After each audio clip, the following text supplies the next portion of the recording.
Christian വിദ്യാർത്ഥികൾ പഠിക്കുന്നുണ്ട്. ഉണ്ടെന്ന് മാത്രമല്ല, ധാരാളം ക്രിസ്ത്യൻ വിദ്യാർത്ഥികൾ നമ്മുടെ സ്ഥാപനങ്ങളിൽ പഠിക്കാൻ വേണ്ടി മത്സരിച്ചുകൊണ്ട് വരുന്നുണ്ട്. ഹിന്ദുക്കൾ പഠിക്കുന്നുണ്ട്.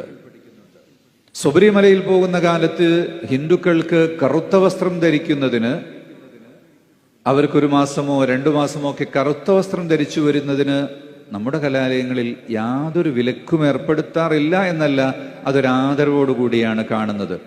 ഒട്ടുതെട്ടു വരുന്ന കുട്ടികളുണ്ട്, കുരിശ് ധരിച്ചു വരുന്നവരുണ്ട്. കുരിശ് ധരിക്കൽ അവർക്ക് മതത്തിന്റെ ഒരു എസൻഷ്യൽ ഭാഗമൊന്നും അല്ലെങ്കിൽ പോലും അവരുടെ ആചാരത്തിന്റെ ഭാഗമായി ചില കുടുംബത്തിൽപ്പെട്ടവർ, വിദ്യാർത്ഥികൾ പോലും കുരിശ് ധരിച്ചു വരിക എന്ന് വരുമ്പോൾ അതിന് തടയാറില്ല.